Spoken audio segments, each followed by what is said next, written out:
First of all, welcome everyone.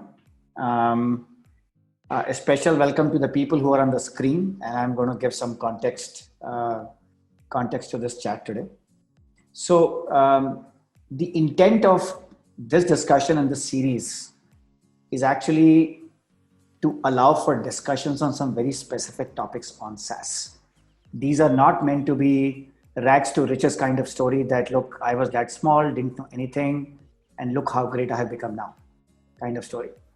At different stages of building a SaaS company, we all face a variety of different issues. It can be about pricing, it can be about building product roadmap, it can be about hiring a recruiter, it can be just a whole variety of things which are relatively specific. And I can go on and on with those kinds of examples. Should you do channels? Should you not do channels? Should you do freemium or should you do free trials?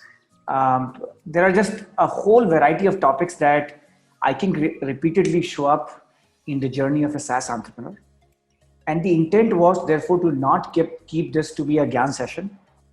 Also not keep this to be a panel or a webinar, etc., where you're just hearing from one person. So we are planning a series of 10 such talks. Each will have a specific topic. We do have some hypotheses on what those topics are even before we started, but we are very open to changing those if we hear back from people on which topic they would like to discuss instead. And as I said, our intent is to choose narrow topics and not very broad topics. Things that, as they will say in English, that it's a Monday morning actionable topic kind of a thing. So that's the intent here. For each of these sessions, we will still have one anchor. And I'm going to introduce Khadim in a minute, who is the anchor for today's discussion. When we thought about this series, we were actually almost thinking as if this will be a discussion around the table and everybody can join in. Given just the number of participants, that's not possible, because if we do unmute everybody and everybody's faces were to be visible, at least we felt that it can get a bit out of hand in terms of the quality of the discussion thereafter. So we decided to therefore select some sort of specifically and some randomly a few people to participate in discussion mode. So those are the people whose icons or faces you can see on the screen here. And as we go along this discussion, I will introduce the topic, of course. And the initial 10 to 15 minutes will be with the anchor, which in today's call is Khadim. But as you can see from the people who are joining the call, there are some pretty accomplished people on the in the discussion who have had their own journeys, either as founders or also as investors or as practitioners in other startups. And therefore, I was mentioning to Khadim before the call that as we go towards an open discussion, no particular person should feel pressured or obliged that they have to answer the question. But if anybody has an answer, please do. And if anybody has a question, please do as well. And that goes for all the people who are on the screen. They can ask questions, they can answer questions, both. That is the intent of this discussion. At least we assume that there is no right answer, there is no wrong answer. But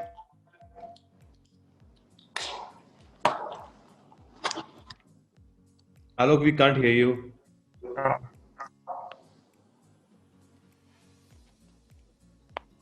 Not able to hear you, Alok. I think it's gone.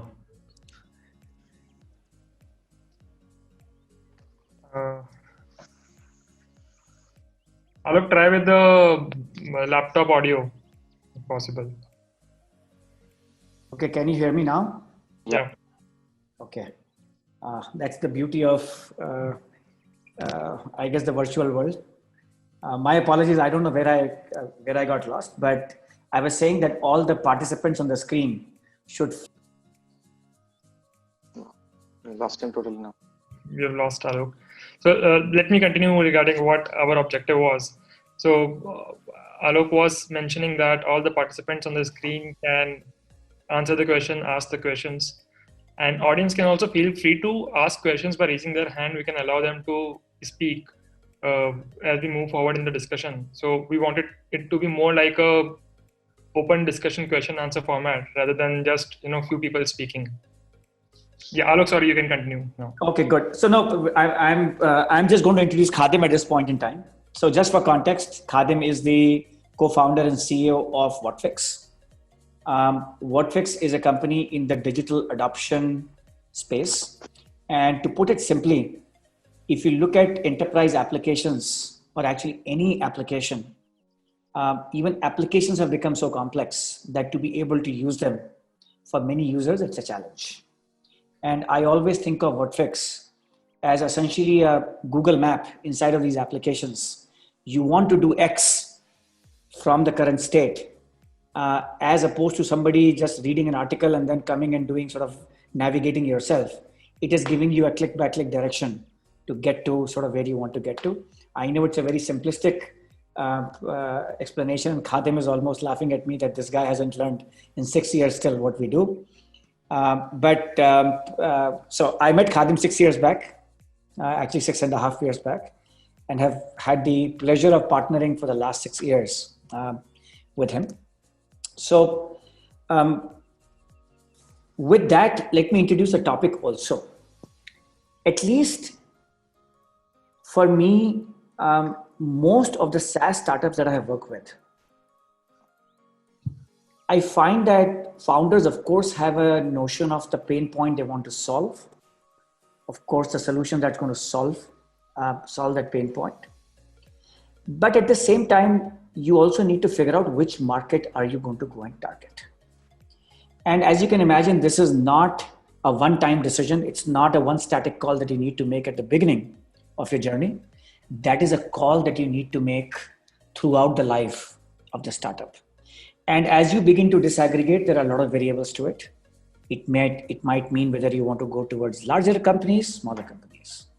You want to choose a geography, US, India, Southeast Asia, Middle East, Europe, LATAM, whatever that might be. So bunch of different variables come in to be able to figure out your target market. And the intent of this discussion is that how should founders think about making decisions about their target market. So with that, let me launch in. Enough background.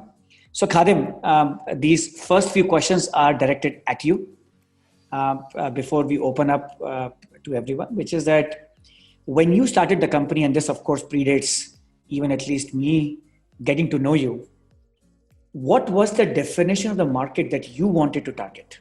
And was that a good call or a bad call in hindsight for you? Okay. So I think, Alok, before even I answer your question, let me set the context where we are today in terms of a little bit traction, and also people can actually relate where we started from. So today, actually, 70% of our revenue comes from US market, followed by 20% from Western Europe. And another 8 to 10% comes from Australia, South Africa, and a few other countries. So even though we're based out of India, 98% of our market is outside India today, primarily US. Considering the segment part, on the segment part, we have 100 of Fortune 1000 companies using us. So very heavy on the enterprise side. 90% of the heavy lifting is done in India. So majority of our folks are in Bangalore. We have an office in Bay Area, a small office in London as well as Melbourne. We have also opened up an office in Atlanta. So we have around 35 people in the US at this point. So that's the current context. Just to add, what is Whatfix? Apart from GPS, I think Tejasvi from Sequoia has also given a very good name actually, how we analyze. Like Whatfix is a software coach. And I like that as well, right? So we basically help them, users or employees to adopt the software much more quickly, and the companies can see ROI. Now, coming back to answer what Alok asked, actually, where we started actually, and what we looked as the segment.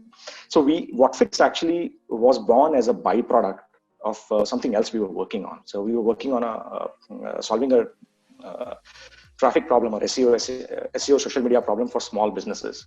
Because when we started, the mindset for us was like, from India, we can only build global company targeting SMBs. We never thought about enterprise, because that was the definition. Because to build an enterprise company or targeting enterprise company, we need to be physically present in that particular geography.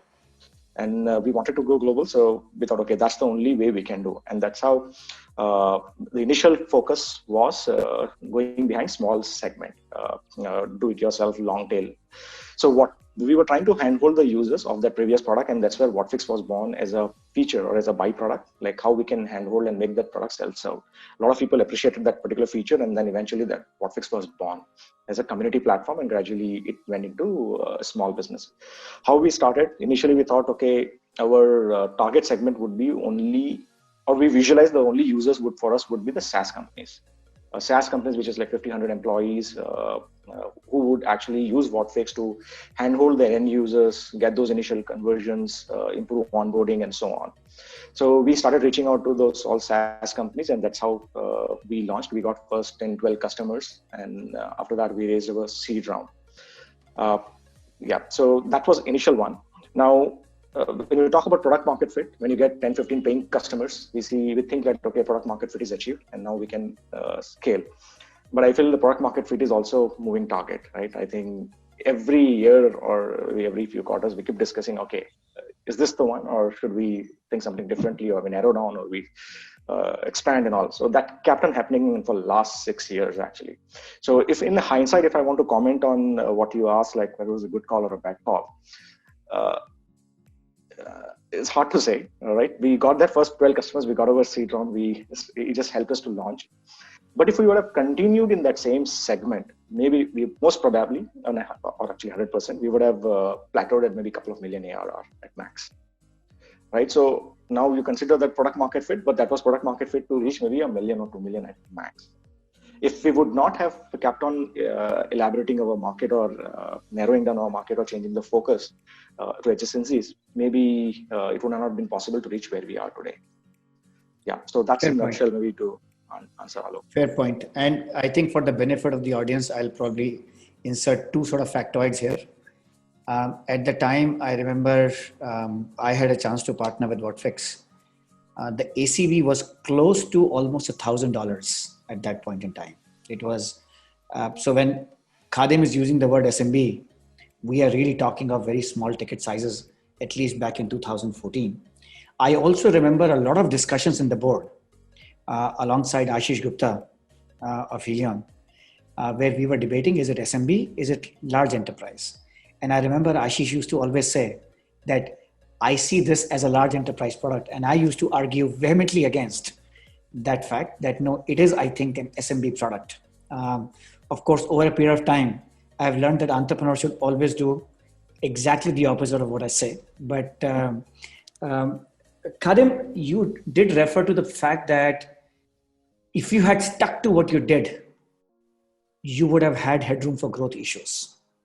What was the point in time that either you began to realize that there is opportunity elsewhere, or you thought it's a necessity for you to change the target segment that you want to target? And sort of how did that come around? How did that point come around?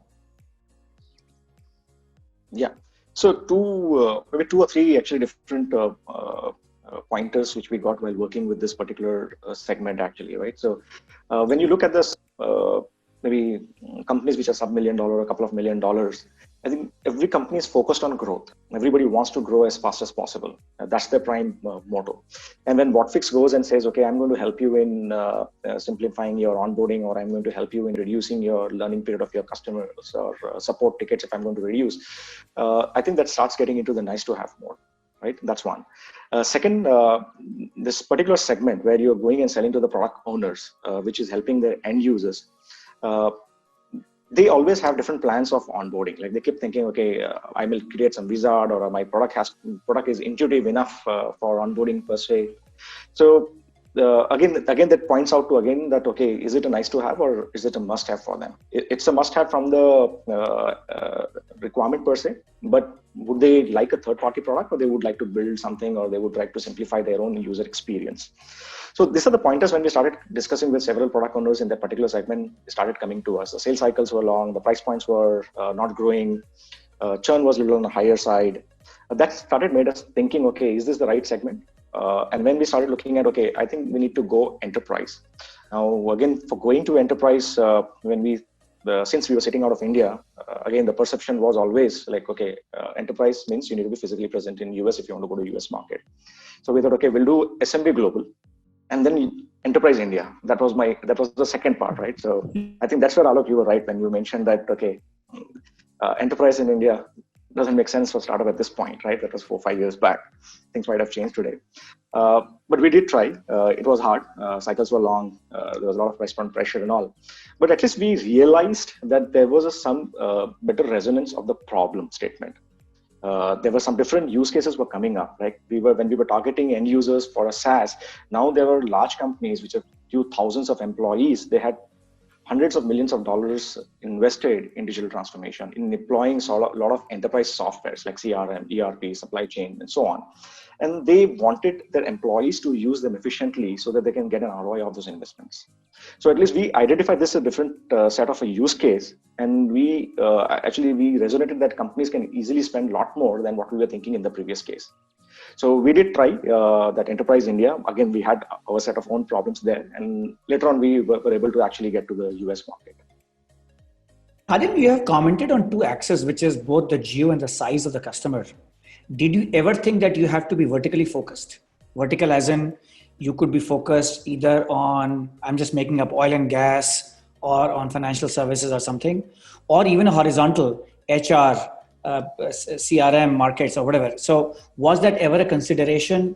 Why not? Any sort of framework to think about when should one think about focusing on a particular vertical or horizontal, or when one should not? Yeah. So I think there are different stages or different like every few quarters, actually, we kept on identifying different ways how we can narrow down our market or how we can change the segment or actually focus on a segment. So for example, the first initial example which I gave was like from small business to actually we started going into enterprise. The second example which I gave was actually the use case, actually, right? So first, let's get to the enterprise. The second is, do we focus on enterprise application softwares like third-party build like ERP or supply chain, which is employee focus inside an organization to help them improve. And the other case was like, okay, we go to large companies, but we focus on helping them onboard the end users. Maybe in that case, we would have actually gone to product owners or maybe a business officers and all, who would be responsible for improving the conversions or onboarding and all. So again, both cases were there. So we started diluting the latter one. That is, okay, let's focus on employee. Because that's one is actually we always wanted to narrow down because we can actually focus better in terms of operations, in terms of geo, in terms of GTM, a lot of other factors. And we can actually, when we start going deeper, when we start specializing in specific use case or pick up one of the battles, actually we can innovate. And that helped us in building a lot of differentiation and actually improving our velocity. Now, once we reached there, we definitely got some traction, and then we further wanted to improve our velocity. Like, can we go faster, right? So we said, okay, within that particular cohort, can we further narrow down? So specifically, now the consideration was GTM. Like, okay, I can't just go and say, okay, you take Whatfix and implement in any software. Now that gets confusing. We need to actually identify the right messaging so that it can resonate very quickly, and further narrowing down the GTM helps in identifying the clear person whom you're going to sell. So we said, okay, every company is going to have a CRM. CRM is going to be dominated typically like by Salesforce, then Dynamics and a couple of others. HCM, that's SuccessFactors, Workday, and a couple of others. So we picked up 3 to 4, like specifically in CRM and HCM, and said, okay, let's focus all our energy in these 2 particular application types. So started attending those events of CRMs and HCM, all the messaging of collaterals around that, all webinars or our ad copies. That actually simplified our GTM motion drastically and actually increased our velocity rapidly. We started building some momentum there. Even the price points further kept on increasing there.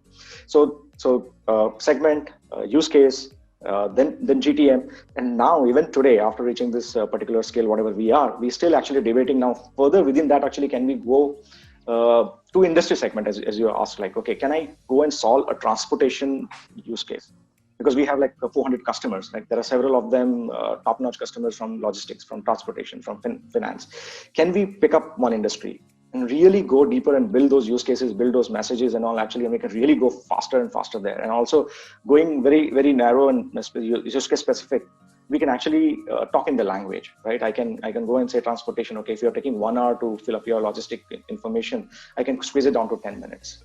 and I can actually know what's the value. Maybe if I'm able to solve the problem with like $2 million savings a month, maybe my price point actually goes really high there actually. So we are still actually looking at narrowing down. So just to give an analogy, actually, looking at the hindsight, I can model the journey of a startup like an hourglass, right? Because I think most of the entrepreneurs would start broad, because the hypothesis is they're still validating, right? I know this is my use case, maybe this is my persona, this is what I'm going to target, my price point, this is my segment or geo. So they try broader, they keep throwing darts in different places. And I think as they learn, I think they start narrowing down. And once they actually really narrow down and they get that go-to-market fit along with the product market fit, the velocity is very fast. And once maybe at some point they scale to a certain level, maybe 10, 15, 20, 25, 30 million, maybe different companies would have that. They would think, okay, now I need to go even faster. At 30 to 60 or 60 to 120 is hard. So I need to add maybe more adjacencies. And then again, they'll start broadening up. So it exactly actually models like an hourglass. It's a wonderful quote. It's a wonderful analogy. And I'm going to, at this point, open up and also welcome Shweta and Himanshu. My apologies. I didn't have a chance to welcome both of you as well to the group of people here. Shweta, before you joined, and Himanshu, I was saying that at this point, feel free to now add on to the comments you have heard. Feel free to add questions that you have that anybody can take at this point in time. It's an open forum.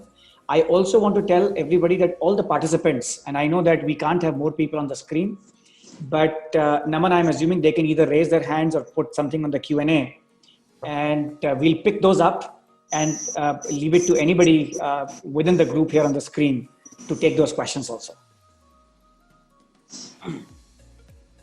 Yeah, maybe one thing I'd say, right, and it's very relevant to our investment in Whatfix, is that, look, even 3 or 4 years ago, when we look at SaaS companies, right, our confidence in targeting the India and Southeast Asia market, right, the whole idea of the Asian elephants and getting to 100 million in ARR, I think we were super skeptical at that stage, right? So for us, companies like Whatfix, which had sort of chosen a category which was not yet fully formed or very competitive in the US, and we got really excited because Whatfix in their area of this enterprise employees, they were a top 2, top 3 player globally, right? So we chose that over, say, funding a company that started in India, but it's going after a market which, you know, in India and Southeast Asia, we're not convinced is large enough. And in the US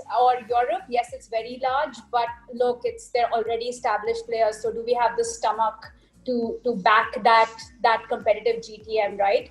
And look, that's kind of where we were 2-3 years ago. I wouldn't say we've completely changed how we think, but I think the last couple of years and the whole COVID thing it's been interesting, right? You are seeing more and more adoption, and I still won't say for, you know, smaller categories we are there yet, but when it comes to the large horizontal categories, whether it's HCM and all, you're seeing this. So it feels like, you know, there is a real opportunity now for founders, right? Talking about this whole thing of going broad and narrowing it down. You could really think of a business that's India and Southeast Asia, but then I think it's important you pick a very, very large category to go after in these markets. And I think Khadim's point on selling to enterprises in India and all the difficulties of it is spot on. But I think now the question for us is, looking at the next 5 years, can we take a slightly sort of rosier lens to that, right? So I think that's just one thing I'd see for us to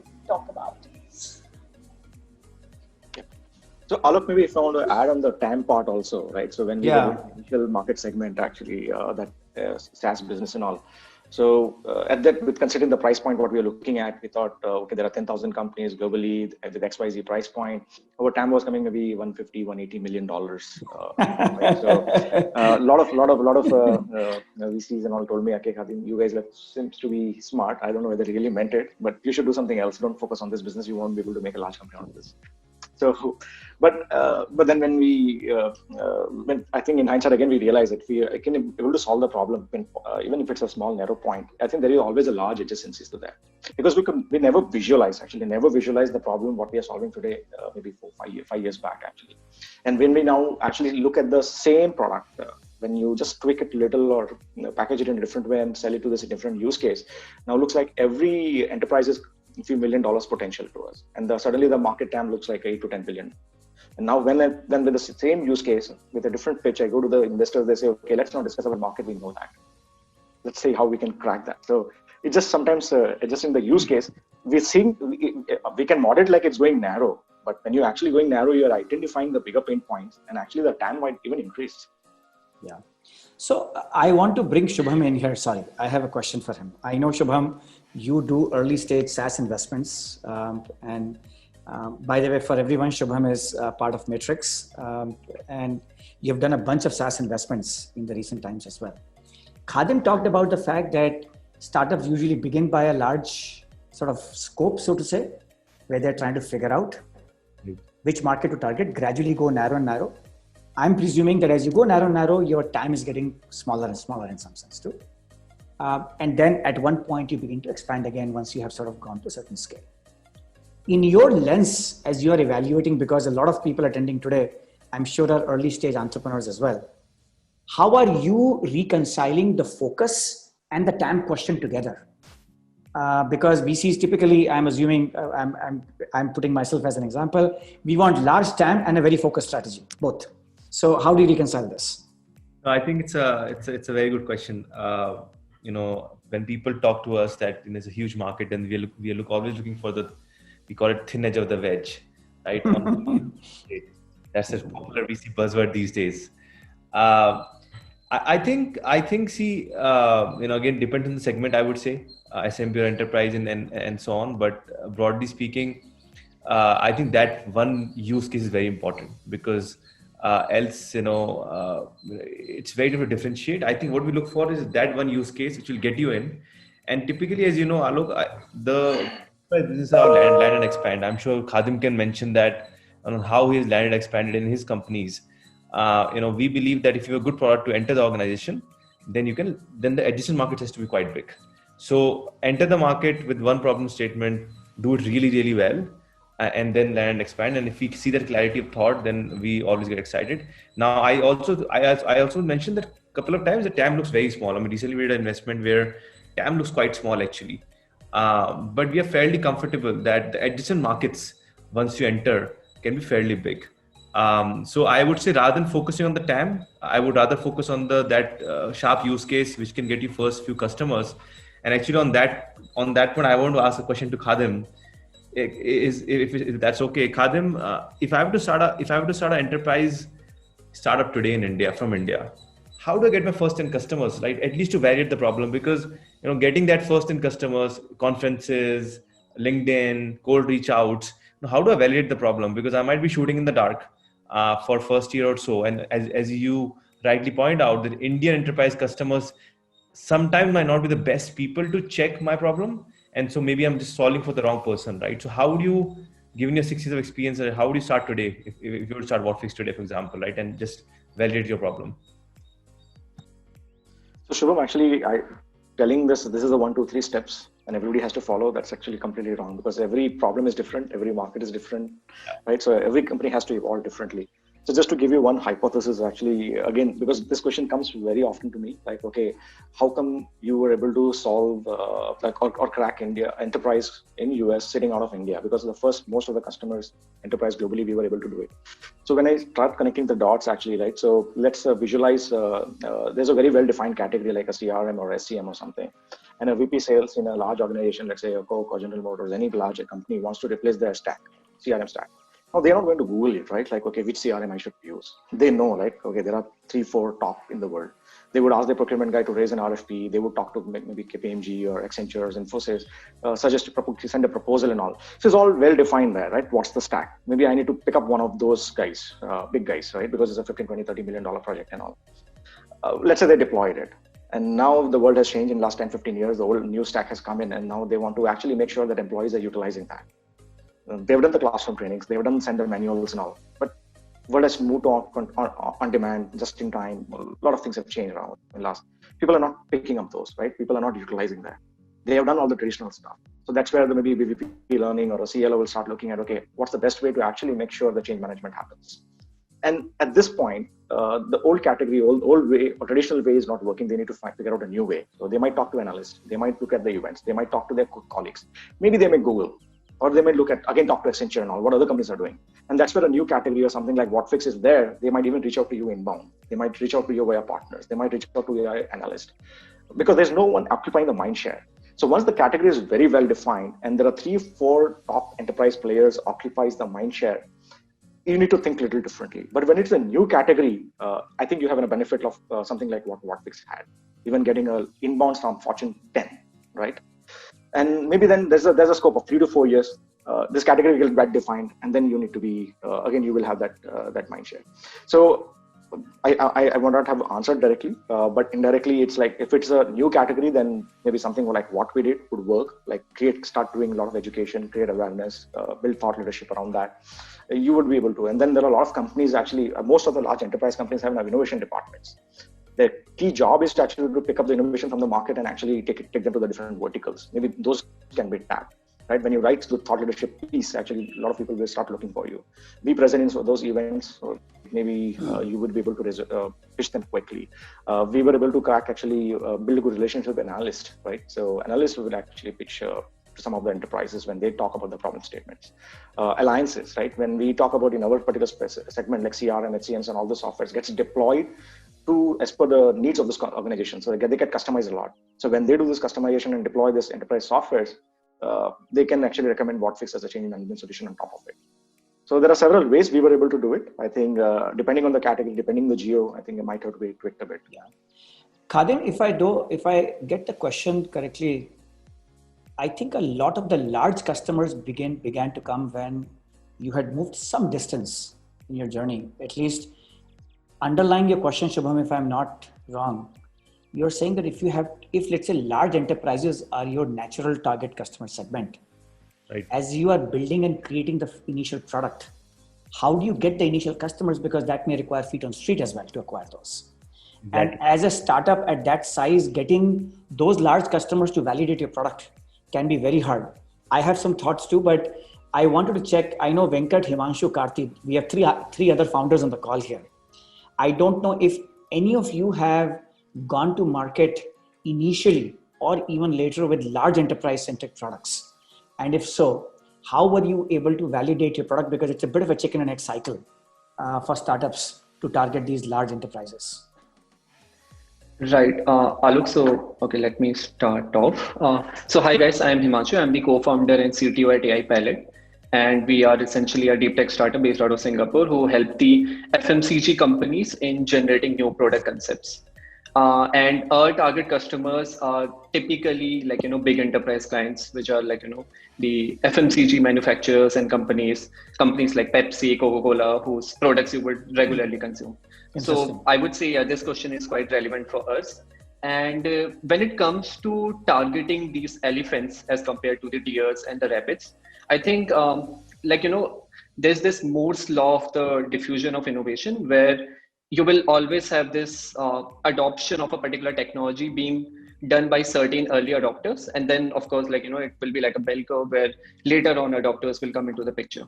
So for a SaaS solution, which is trying to bring innovation and trying to bring in a new technology or a new way of doing things, you will always hear no more than yes. That will always happen to you, especially when you're going out for validation or even for selling a particular product. But I think you will find those early adopters who will be able to see the vision of what exactly you are doing.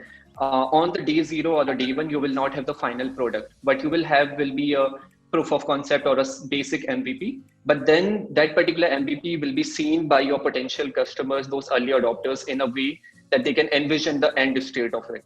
And I think that is what helped us, because we were lucky enough to be to come across certain early adopters who were really interested in the vision that we were trying to portray, even though our MVP was really shitty, by the way.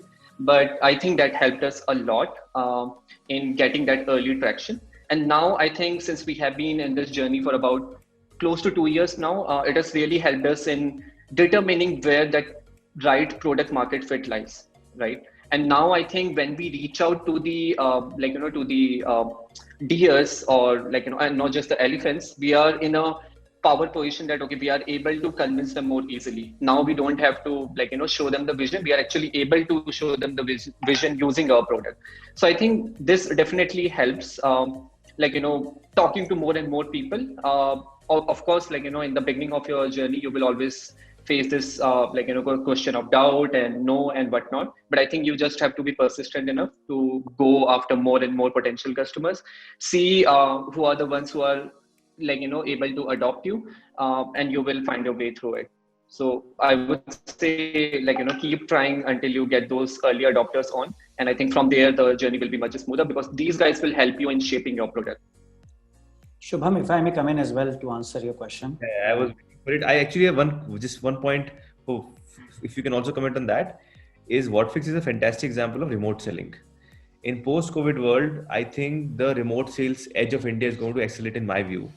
Now, how do you think of that edge as well for India going forward, and what can we learn from Whatfix journey for the broader community, I think, on that?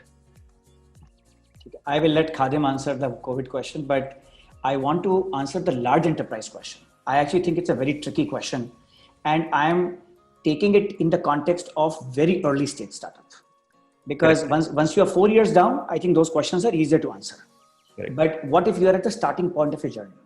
There are certain problems that are necessarily more suited for large enterprise. They may actually not be relevant for early stage. And I'll give you an example. In our portfolio, we have a company called Signsy. They are solving for customer onboarding solution for financial services. Now, in general, you don't find banks with 100 people. That's a challenge. You generally find large banks. So on day zero, as you're starting the company, you don't have the chance of moving up the curve. You have to land on top of the curve right from day zero. That entails then a very critical question that I think at least many VCs also look for in India, which is, are you targeting US? Are you targeting India? And at least in my books, that answer depends on multiple factors in between. It is not an easy call. I would say for founders who have no experience of selling in US or being in US, trying to directly target large enterprise in US on day zero, even if that's your eventually the right market, I think can be a very dangerous proposition. We have been through that journey in another company where we had very strong product market fit. Even at the seed stage, we decided to target US and realized that the level of sophistication required to target large enterprises in US, level of specificity required, sales cycle lengths, it just doesn't fit into some startup journey. And it may not be a bad idea to build in India initially. Choose the right level of funding, at which point you can actually, you have certain cushion to make a few mistakes to go and target. So this notion of I'm mixing, I know geo and the size of customers, but I do think that it becomes critical. There is another aspect of it, and I'm going back to Whatfix days also, and I'm seeing that in Signsy. Both of them relatively early in their journey still have been able to target large enterprises in US. Part of that credit also goes to the ability to have leverage channels. And it's a topic for another day, because I think channels is a completely different topic altogether. I know I was vehemently opposing the idea of partnering at that point with Khadim. And again, like he always does, he never listened to me in that situation also. But Oracle as a partner allowed Whatfix to get into certain large size accounts. In case of Signsy, that happened in a partnership with MasterCard. Getting into large financial institutions in US as a startup in India for a regulatory problem can be just very, very hard because you have no credibility. But when a MasterCard is taking you to market, it can become very different in that situation. So sometimes, but I do think that it's important for people to think about sequencing their steps. And even if they have a hypothesis for who the right customer segment is, it does not necessarily mean that in the first mile of your journey, you necessarily need to begin with that segment either.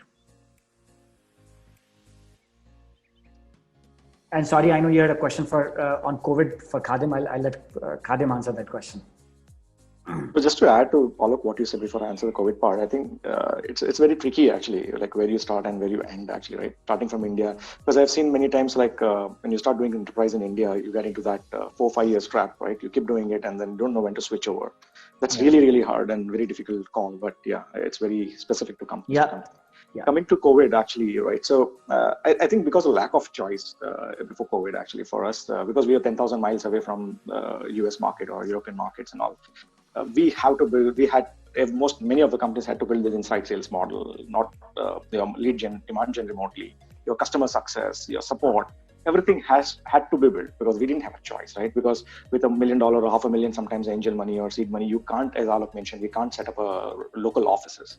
So I think many of the Indian companies have really, really built so good engine there actually. And now with COVID, I think it's a level playing field, I would say, because nobody can visit the office even if they're in the same city. So I think with Indian companies having a head start in terms of building this very good engine across all the facets like service, success, demand gen, and sales, I think we have a good opportunity actually to develop on that and actually take advantage of as much as possible here. Can I bring in one of the questions from the audience because it's the first question and we have not answered it. I'm just going to read it out for you saying, hi Khadim. Very interesting that you chose helping internal employees rather than customers, which I'm assuming that means an app which is meant for their customers.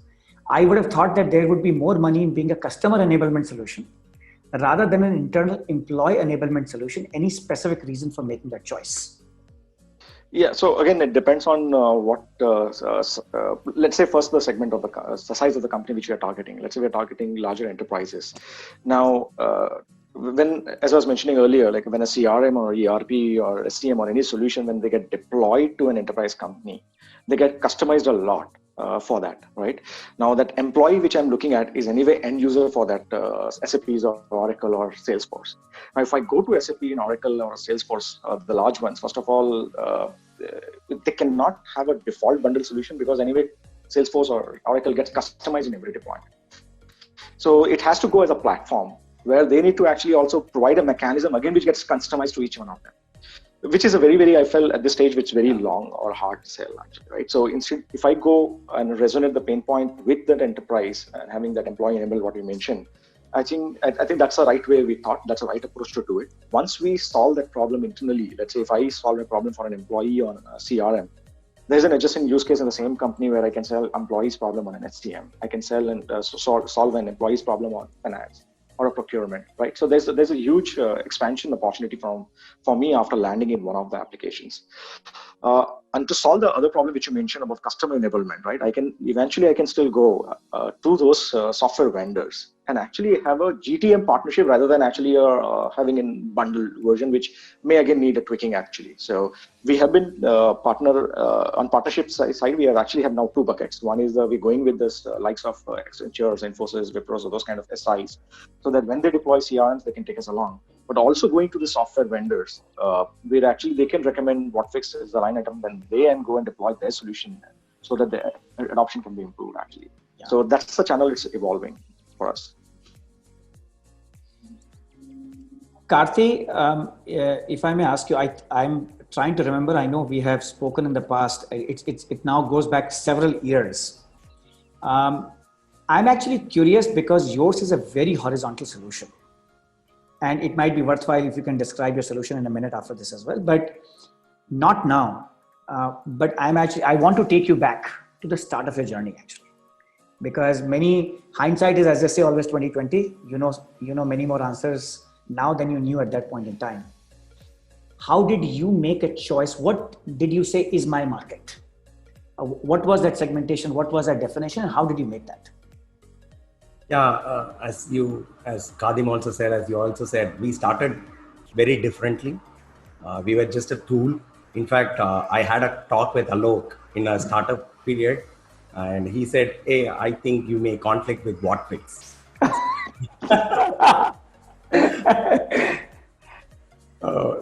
That's how we started off. But over the period, what we have traversed from being a very vanilla tool to education market, then we really found like businesses is where the money is in, and people in the front line, of course, not on the support or training, are willing to pay front. So that was a huge learning we had over this period. Now we have landed at the front line, basically sales and marketing people adopting us on a very, very important period like this COVID, for videos as an tool to their day-to-day selling or day-to-day marketing kind of things. But we had to traverse through that. So as Khadim said, it's a pure hourglass. So it took longer time to reach that velocity period just now. So that I would say. But may I take one question to Khadim to understand, say this whole concept of product-led growth was in your hands when you were treating the end user, adopting you as an SMB or some enterprises. So why did you move out of that product-led growth to a purely focused enterprise? Was it a conscious decision or the market demanded it?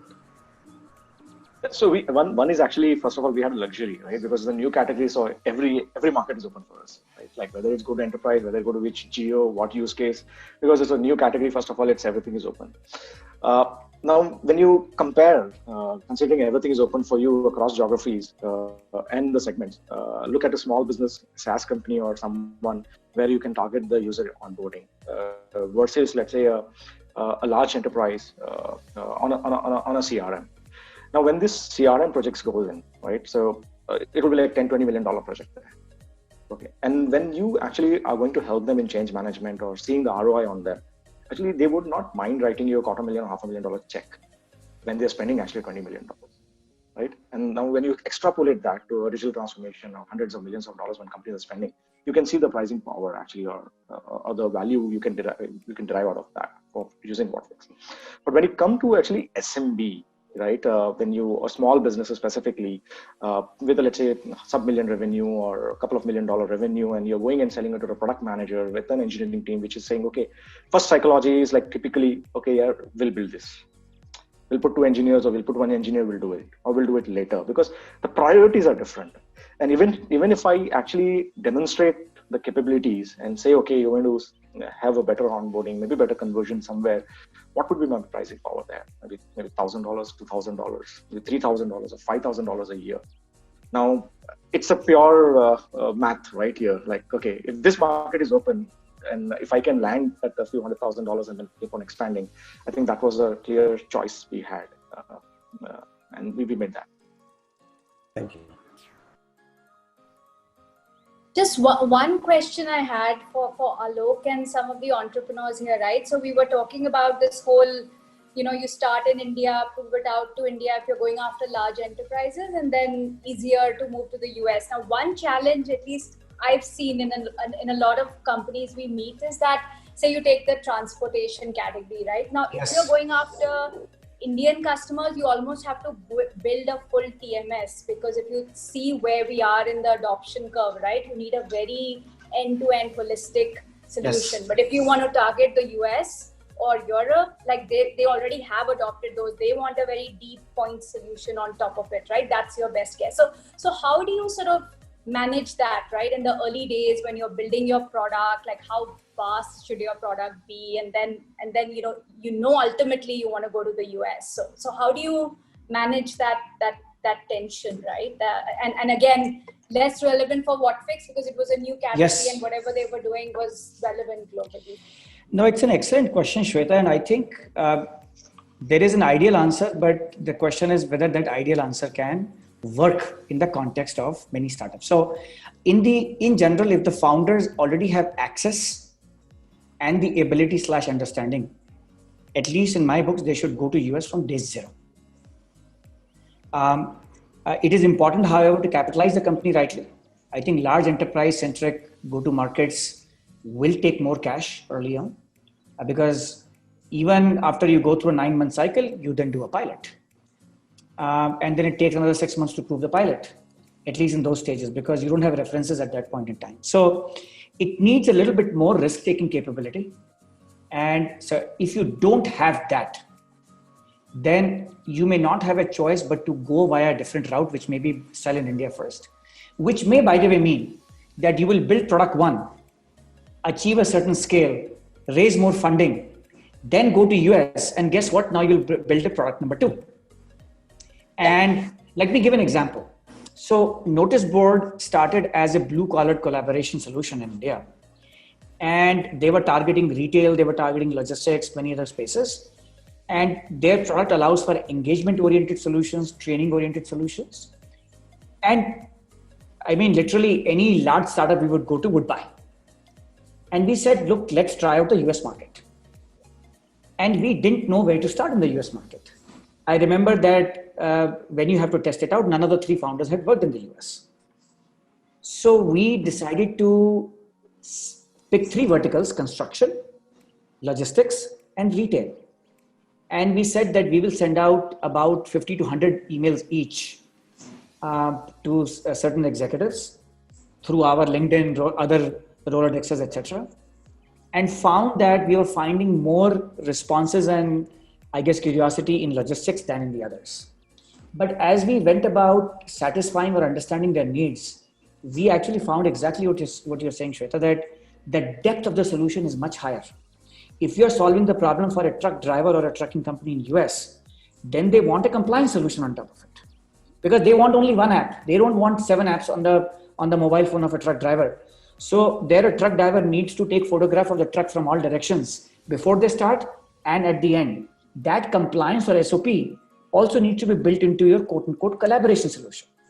So, and I'm just giving you one random example, but we realized that the depth of the solution needed to be much higher in US than India. And we realized that, look, we are not ready for the go-to-market. It's, in fact, even when we use the word large enterprises, large enterprise can be going and selling to, I don't know, selling it to Salesforce in the Bay Area versus selling it to a logistics company in the Midwest or a manufacturing company in the Midwest, which can be a very different ballgame also. And I think those variables also should alter the decisions you make as your initial target market that you go after. And I think no matter what you do, there'll be some optimality, but there'll be some suboptimality in that call. I have a question actually. Okay. Entrepreneurs to any of you, like Shubham, Alok, Shweta, anybody wants to answer, right? So like we've been debating here, like, okay, we do some initial GTM or get some customers in India, validate it, raise some more money, and then go to US, right? And I've been hearing a lot, like the question mark, right? The company has a good traction in India, let's say million or so. Then the question mark is, will they be able to sell the same to US? Now to validate whether they'll be able to sell, they need money.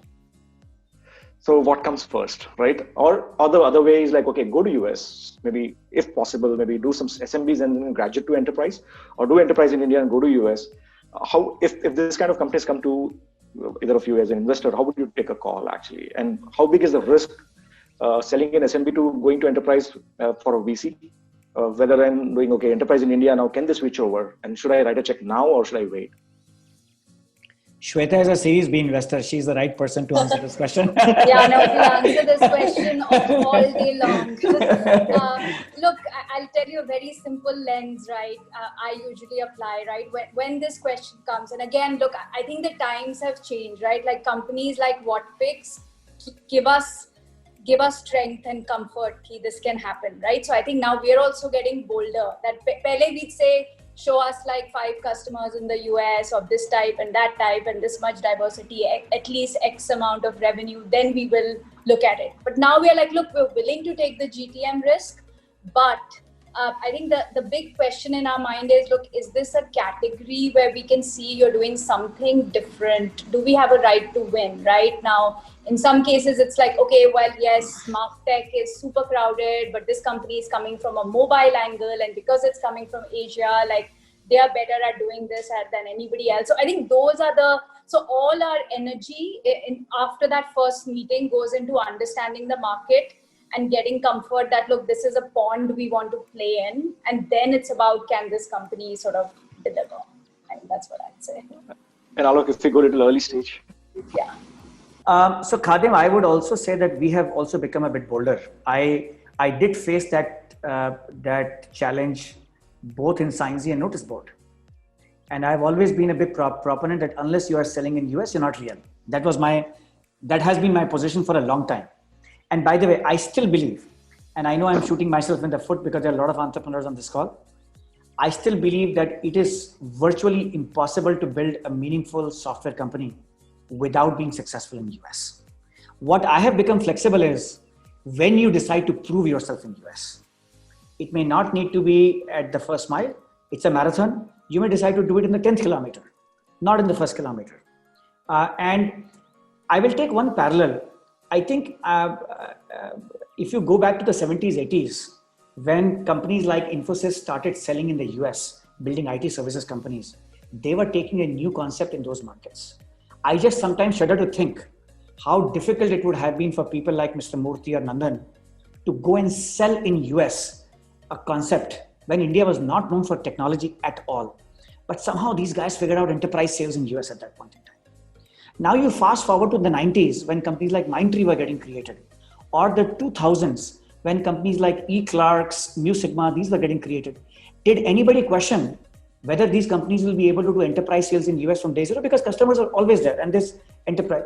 I think a country also builds a muscle over a period of time in a certain art or trade.